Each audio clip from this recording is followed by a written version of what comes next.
What's up, everybody? It's Luke James, not the singer. If you're looking to get your music reviewed, you can hit up this email that's right here. But today I'm going to hit you up with my thoughts and opinions on this Josh Breezzyy album called Tortured Artist.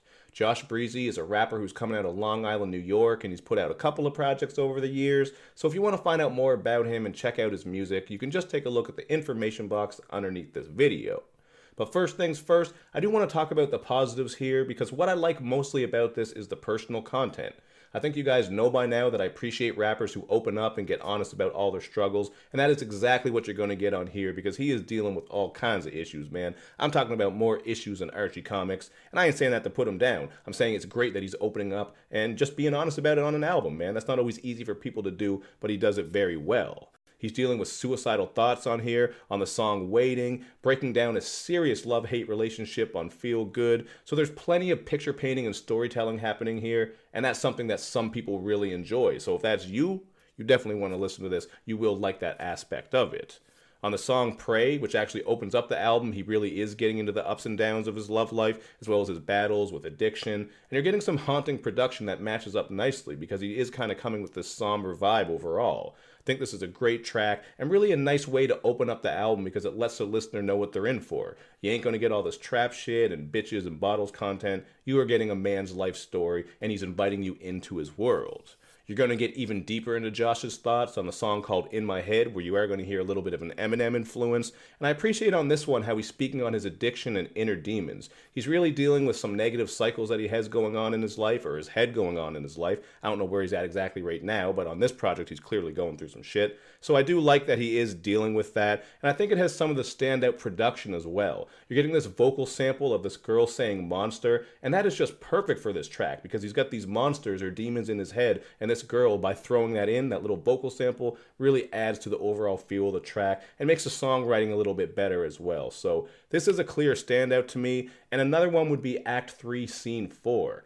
Love the production on this with the organ and vocal samples, and he does have a nice bar on this too. A nice couple of bars, I should say. He spits. Invisible to women, spit fire, and I'm a human torch. But the thing is maybe I guess my tactics off. If not a superhuman, fuck I'm trying to be Fantastic Four.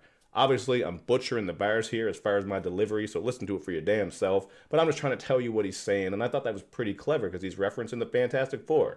I got love for comics. If you do, you'll appreciate it as well. So that was something that I did like here. So all that said, I think as a rapper, he's pretty competent. You are going to hear some nice flows and rhyme schemes throughout this as well. But just like a lot of indie/underground artists, he suffers from the same thing where he doesn't have a very unique, exceptional, or explosive sound. As you're listening to this project, you don't really hear something that makes you think, you're listening to this new rapper you've discovered who's going to change the game and bring something amazing. He kind of just sounds like a pretty typical and generic rapper, which does work against him. That's something that a lot of rappers struggle with, not even just people on the indie and underground. Some of these mainstream artists aren't bringing anything new either. So that's not a hard knock, but I think by bringing something that's unique, exceptional, or explosive, you really will stand out. So that's just something to think about and maybe something he could work on. And another issue with this has got to be that it does get a little bit redundant with the themes, topics, and content. As much as I do appreciate it, you are getting a lot of retreading when it comes to the issues he's had with his family, kids, his wife, battling addiction, suicidal thoughts, depression, other relationships, etc., etc. It's great that he's opening up and going in about these things, but it feels like once you get to the second half, especially on the end, you're just hearing the same sort of things over and over and over, and not really in too unique of a way, as I mentioned already. So I feel like this is one of those projects that would have been better if maybe it was cut in half. It is over an hour, and you guys know yourself, it is hard to stay invested in a long-ass project from anyone. I think this is especially true for an indie and underground artist because if people don't know you, it's going to be hard to make them want to listen to this much of you, especially if you're not really bringing anything that's overly unique. He's got that engaging content, but sonically, as I said, this one is pretty average and generic, so that's something that does take away from it. I feel like this could have been chopped in half, and you could have still had all that content and just a tighter project all around, so that's just one thing I would throw out there as well, something to think about. It does get a bit draggy and redundant.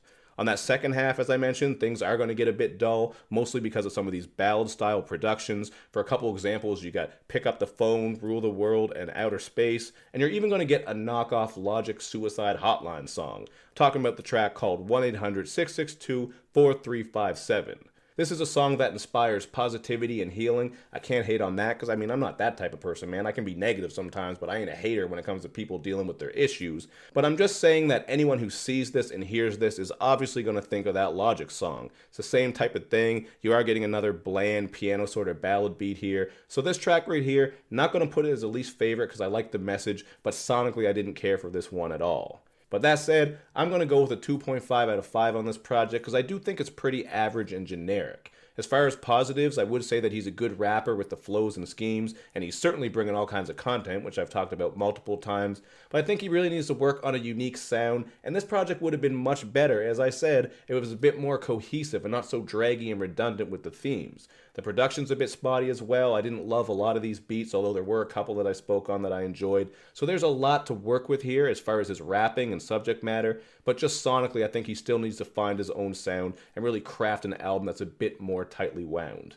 But that's just what I got to say about it, man. I'm one person. You can check it out for yourself and then let me know in the comments section what you think. And of course, man, make sure you hit me up on all my social media sites so you can show me love and show me lots of it. Thank you for watching, everybody. I will see you next time.